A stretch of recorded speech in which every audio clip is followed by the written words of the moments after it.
podcast dedicated to informing you about the toy we all love, Lego.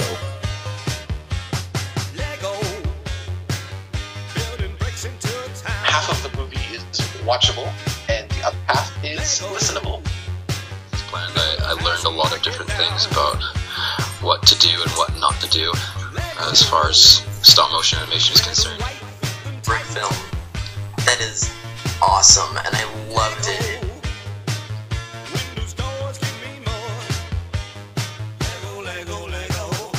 Hello and welcome to another edition of the LBAM podcast, guys. Today is March 22nd as we record this. I'm joined again by Gabriel Clift, and there's not much news this week, but we have a topic this week that hopefully you guys will be interested in. So, how's it going, Gabriel? It's going great.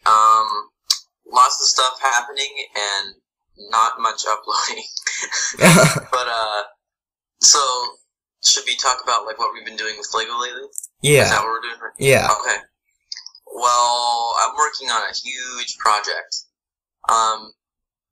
Actually, two huge projects, but the second one isn't really happening very quick. So, the one that I'm working on right now, mostly, is a brick film of Doggledoor and Mirkwood. And it's part of a feature-length project that I'm working on that will not be out anytime soon, but it's a big scene from it that I have been working on pretty much all day today, because it's a Saturday and I have time, and I love Saturdays and I use them wisely. So I've just been brickfilming a whole lot today. There's actually not much to talk about because that's pretty much all I've been doing. Just getting lots of different takes and shots and editing them all together. Green screening. I'm doing a whole lot of green screening. Because the whole thing is on a green screen, actually. This is the first brick film that I've done using my Sony Handycam HDR SR11. It's a really good camera, and it's been giving me extremely good quality shots in full 1080p.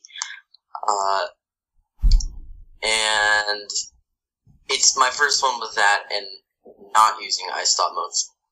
Because in the past I've been using a capturing software, and it's been a big adjustment to not using one. But now I am, and it's actually not as hard as I thought it would be. Because there's a lot of advantages to using a capturing software, and I couldn't really with this one. So, yeah, it's just a big workflow change, I guess. That sounds cool.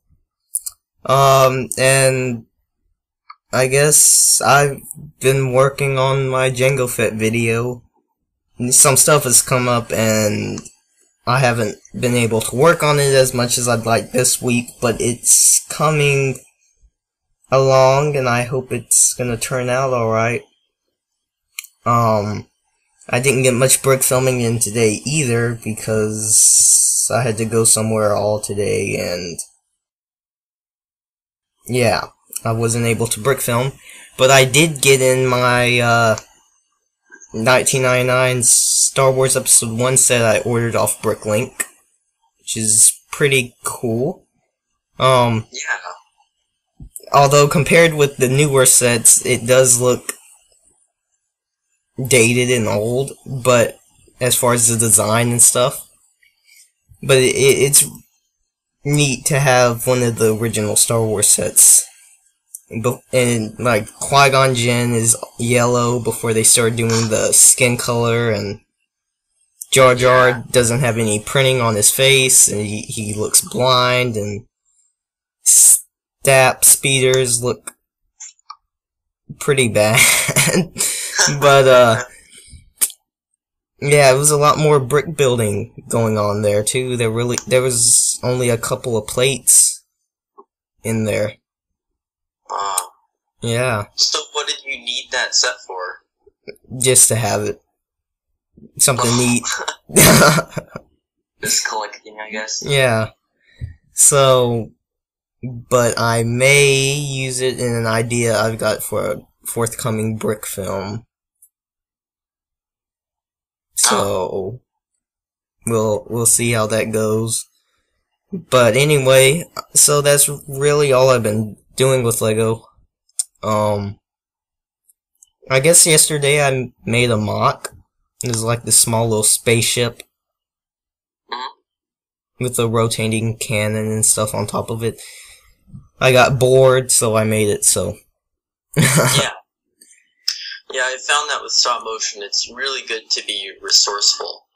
Like, just in my Dolguldur video, since I'm doing so much green screen, if there's times when, like, there's something that I don't want to be included in the shot, or, like, I want to green screen it out, but the green screen isn't there, or if I'm doing it at a different angle that doesn't completely include the green screen, I've noticed, do you know those big green plates, huge green Lego plates that are like 16 by 16 studs or something like that?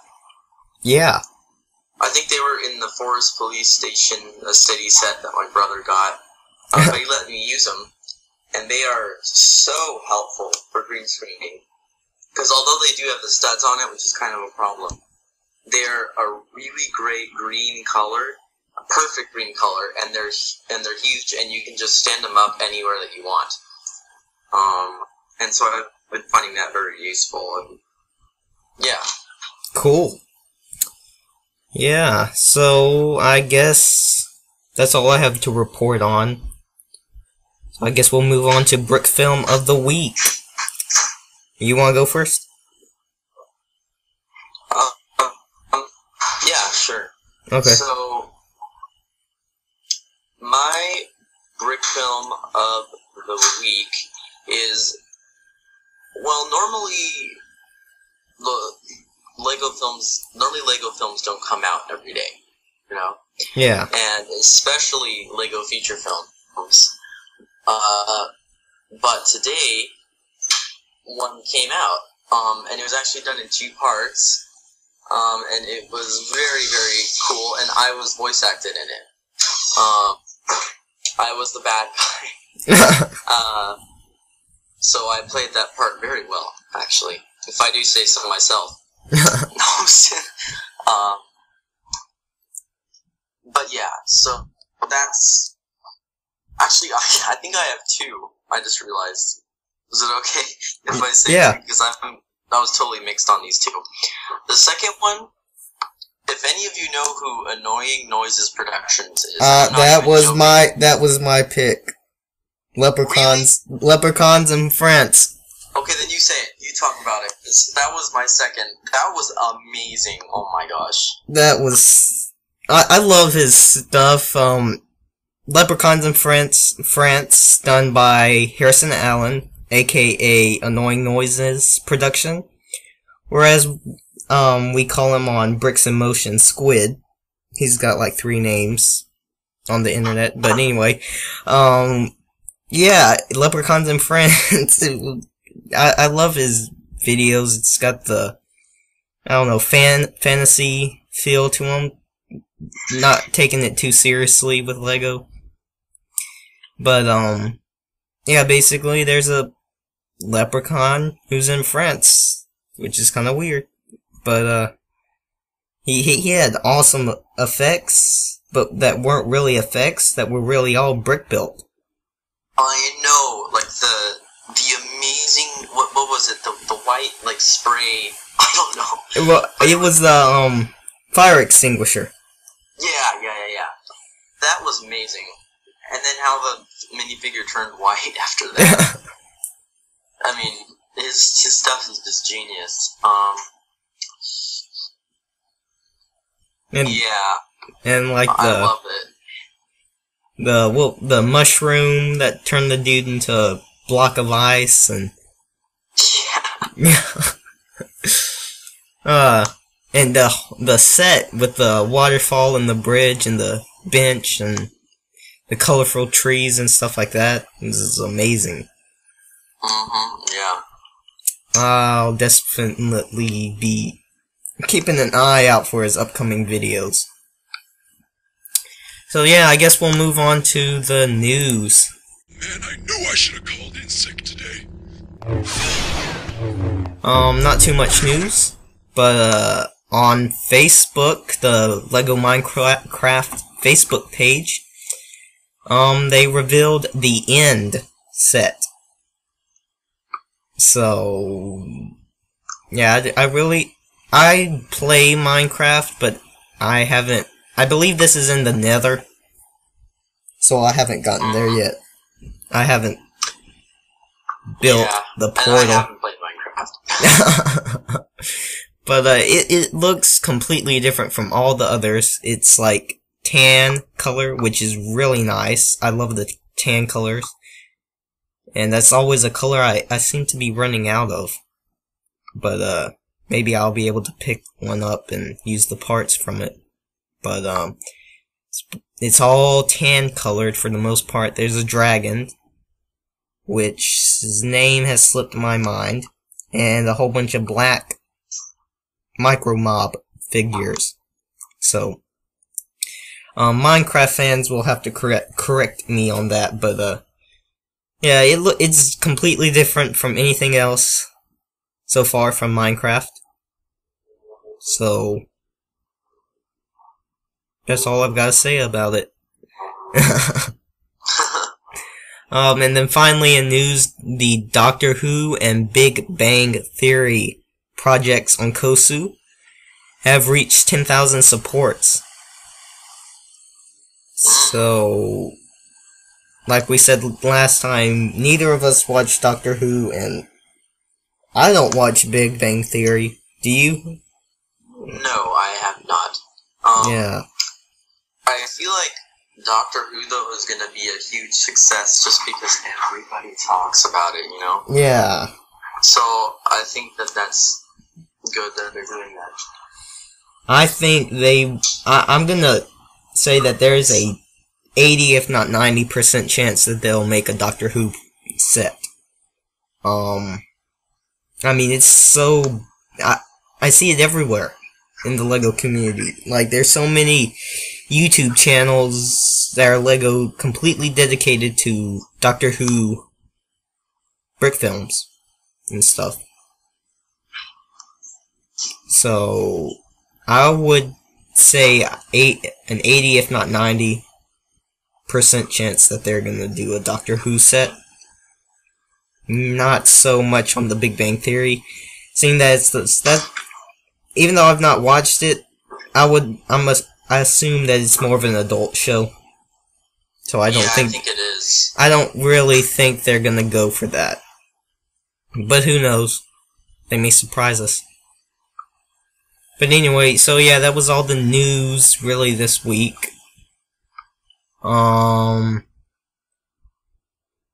Yeah. Oh, I guess I'll throw this in here since there's not much news. Brick Show is having a contest on their YouTube channel where you go to their website that they've set up for the contest, and you enter as many things as you can. Like you share the contest on your social media page, you answer questions, stuff like that. And the more you do, the more likely you will win one of the 3 LEGO Man-Bat Attack Batman sets that they have for the contest. So, it's pretty interesting. And I would suggest you enter. Alright. So I guess we'll move on to the topic this week.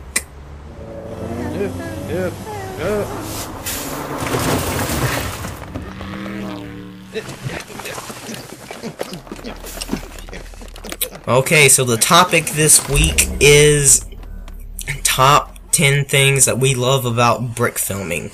So, I guess I'll go first, and one of the things I love about it is the creativity. You can come up with a story and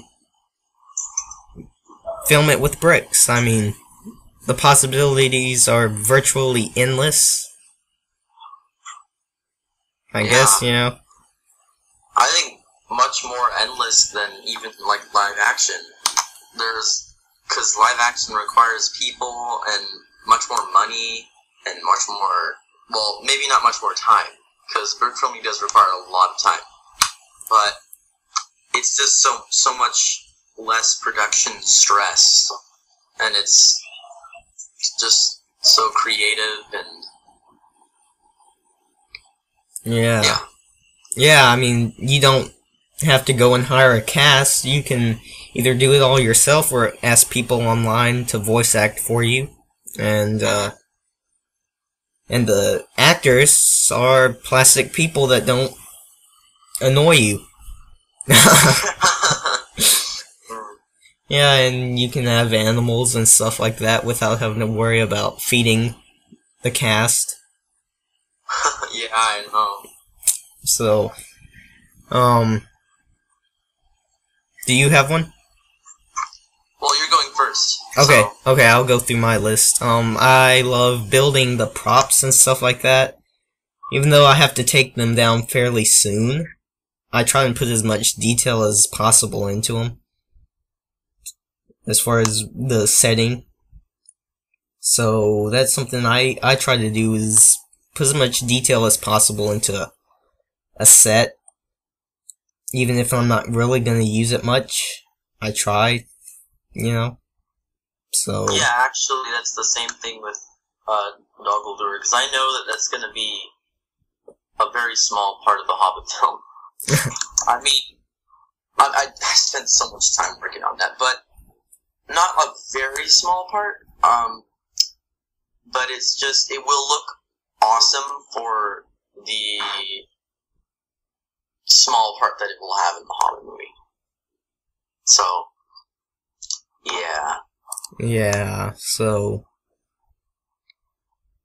And community. I love the Brickfilming community. There's so many nice people. You know, people will give you tips. Well, I'll say most people are nice. There are some people that are not nice. And say stuff that's not nice. But anyway, the majority of people in the Brickfilming and the LEGO community in general are pretty nice, you know. Yeah. They'll give you tips and stuff on how you can improve and stuff like that. So yeah, like bricksinmotion.com, there's a whole community there of people who are so nice, and they'll give you advice and stuff like that. So, I've got... Are we gonna go like in order, like you do all yours and then I do all mine, or? Yeah, I think we'll do that. Okay. Okay, so number 4 for me is effects. I love putting effects and stuff in the movie, like special effects, like blaster effects, lightning effects, CG effects, stuff like that. I love going the extra mile with stuff like that, and making the brick film look awesome and stuff like that. I mean, you can do stuff now on your computer for free that people 50 years ago couldn't even do with big budget films, as far as special effects and stuff. Yeah. So that's something that's pretty cool. And finally, I love finishing the brick film and uploading it on YouTube and seeing what people have to think about your work, you know? That is so awesome. Yeah, I agree with all those. They're just so much great stuff. But I think you said 3, not 5. You said that was finally. Yeah, I said 5. Creativity, building, community, finishing it, and effects. Okay. Yeah. Well, I guess I'll go with mine. Oh, there's so much, but I think, one thing that I really like about it is that if you want to start a career in movie making, brick filming is the way to go. Now, you do have to have a lot of time on your hands, I must say. But it is such a great introduction to movie making. There's so many different things you can do with it. It's like having an endless... Here's what it is. Here's what's so awesome about it and how it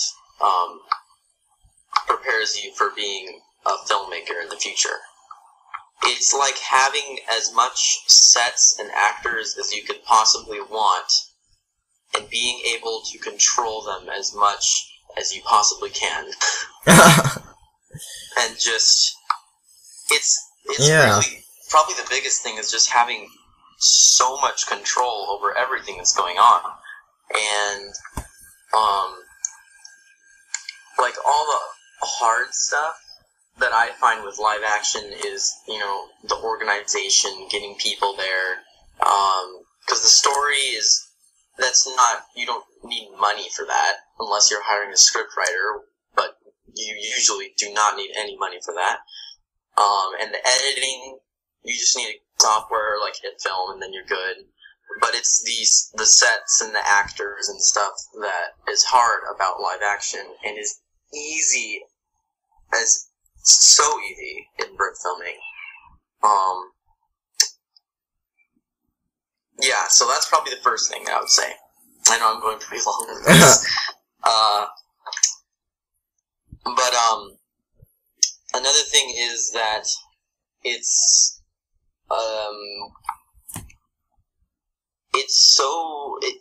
some people don't think it's productive, but I think it's so much more productive, especially than what a lot of other kids our age would be doing, like video games or Facebook or whatever. I don't even have a Facebook, but... Me either. But you're spending a lot of time, and then... It's so fun that you don't even think about how much time you're spending. I know. It's like... Huh? It's like you get to your studio, start filming, and you look at your clock and it's been 3 hours later. I mean... I know, yeah. That is so true. But... just it's really quite a productive thing. Like, you're doing animation, which is a big part of film. Live action isn't the only big film. Animation is another huge part.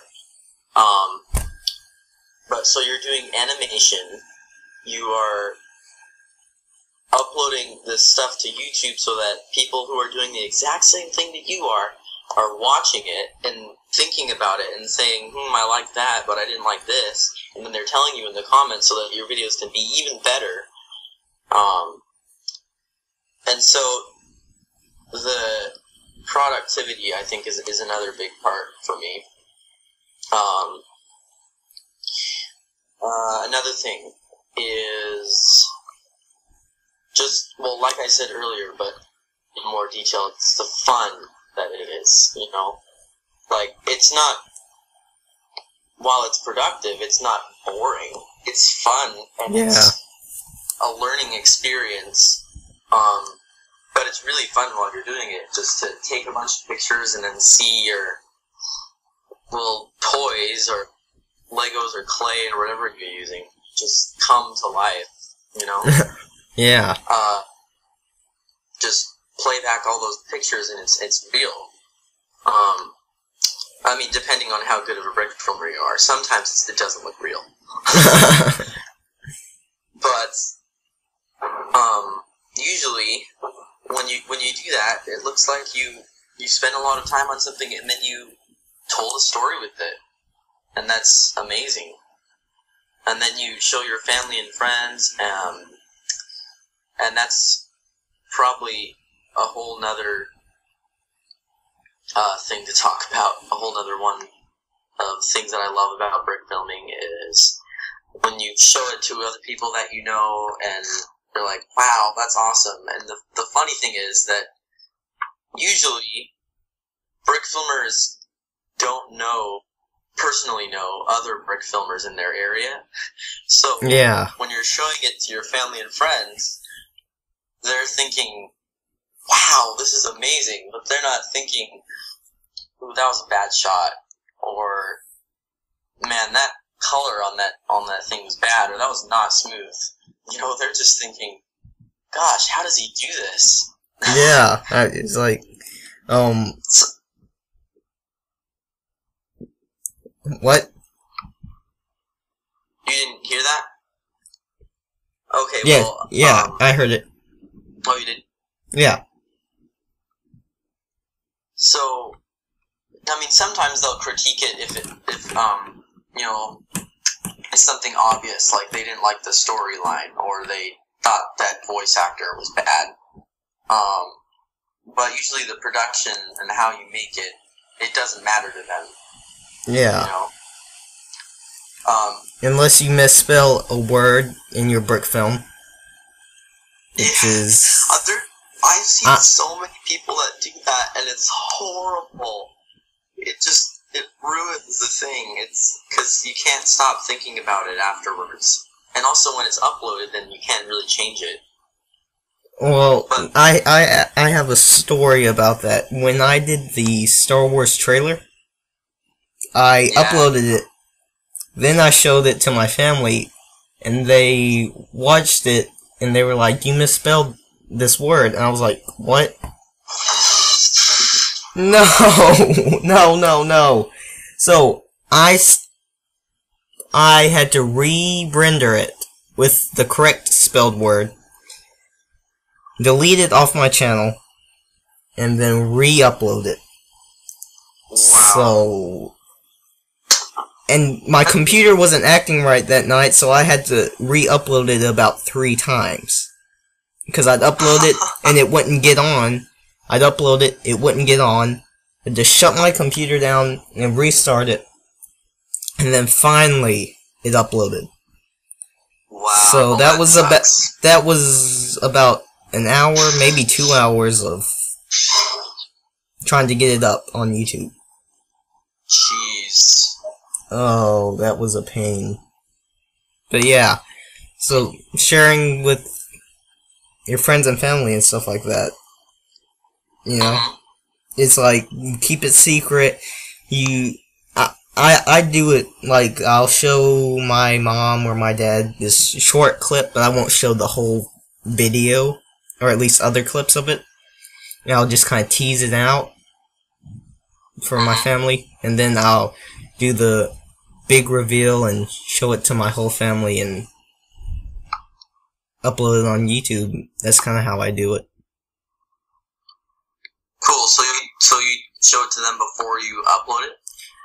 Normally I do, but as I learned with Star Wars trailer, I should probably do that from now on to make sure I don't misspell any words. But yeah. Okay, so the last thing, because I'm kind of running out of time. I mean, not too soon, but so the last thing, I actually didn't really plan this out. So, but I know I can think of something, because brickfilming is just so awesome that there's so many things to talk about when you talk about how awesome it is. But so I think another thing is just how much you learn, and this is kind of related to the first one about, you know, setting you up for a film career, but it's not only that. You learn creativity, you learn patience, oh my gosh. You learn a whole bunch about motion and movement, like, you know, ease in, ease out, for example. You learn about how, you know, people don't just move straight, they ease into the movement and then they ease out of it. And that's, you know, almost scientific right there. So it's really a learning process. You learn about that. You also learn about things like frame rate, resolution, smoothness, smoothness. Well, that's not really a film term. And I had one more thing. You learn about just writing a good story, which is useful in not only film, but just everything. Like if you're going to be an author, if you're going to write any kind of essay, even just in English class or something like that. Yeah. It helps you out because, those people that don't know much about brick filming will know about story writing and plot and stuff like that. So, you do learn about that as well. So, anyway. Alright, so, I guess to end off our topic, this has been a really short episode, but, yeah, I guess that's how this episode will be. Anyway, I guess from now on, we'll end off the topic with a question for the audience, so they can respond back. So the question is what is your opinion about CGI, computer-generated images, CGI, Lego, and brick filming as far as stop-motion animation, and do you consider CGI a brick film? Say if someone created a CGI brick video using Legos, but it was all on the computer, do you consider that a brick film? So that is the question of the week. I do consider it a brick film because I consider your videos brick films. Yeah. But yeah, I think if it's done well and it's not taking away too much from the brick filming aspect of it and it's just effects, I think it can still be considered a brick film. But what if it's all CGI? Like, no stop motion? No stop motion? Yeah, no stop motion, just... and they call it a brick film? Mm-hmm. Then no. If they're gonna call it a brick film, or if they're gonna call it stop motion, it has to have stop motion. There's no going around that. So, yeah. Okay. So I'll give my opinion. I think a completely CGI Lego video is a brick film. So. Oh wait, never mind. You were talking about like if they make Lego characters. Okay, that's a different story. I think it is a brick film if it looks like Lego characters and if they're doing stop motion with it, like they're animating the Lego characters. Then yeah, that is a brick film. No. I was talking about completely CGI, but it looks like Legos. Completely 3D animation. Even the minifigures are made on the 3D program. Yeah, I get it. I think I consider that a brick film. Okay. So yeah. Okay. Alright, I guess we'll move on to listener feedback, which there really isn't any at all. So, but something I'm gonna do now is for the listeners, if you have a brick film or a mock you would like us to mention on the show, especially yours, please send it in to the show's email, and we'll mention it on the show and tell you what we think about it. You can email us at lbambricks@gmail.com. That's lbambricks@gmail.com. Okay, cool. So, yeah. I think I kind of gotta go right now, if that's okay. Is it like the end of the episode? Yeah, I guess, yeah. There's really nothing else. Just... Oh, wait, right. One more thing. The show is now going to be heavily promoting the Clone Training Center project by Fancy Pants and a couple other animators. So, you can visit Fancy Pants' YouTube page to find out more about it. but basically him and Spencer Olson, another brick filmer, and I forgot the other guy, but anyway, they are working on a feature-length web series about Bridge and Gus and the two clone troopers, and they will be going on adventures and stuff, but they need your help. So go to Fancy Pants' YouTube page and you should be able to find a link to their Kickstarter project, and they need $40,000 by, I forgot what the date was, but anyway.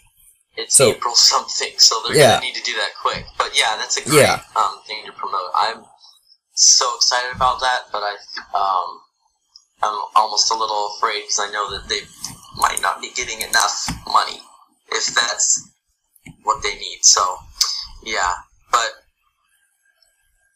anyway, that's a good idea. So so I have gotten in touch with them, and we are now going to start completely promoting this until it succeeds or fails, but we hope for it to succeed. So please give anything that you can to the project. Alright, thanks guys for listening to the show. It's been a real short episode this week, but there's not been a lot to talk about.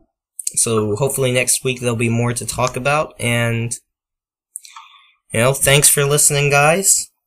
And please note that this podcast is not affiliated with the Lego company in any way. The official Lego website can be found at lego.com. And like we said, email us your mocks and brick films at lbambricks@gmail.com. That's lbambricks@gmail.com. I'm Canaan May. And I'm Gabriel Clift. And thanks for listening. I'm living in a Lego house. I'm sitting in a Lego chair. I'm watching my Lego TV in my Lego underwear. And is it ever lumpy?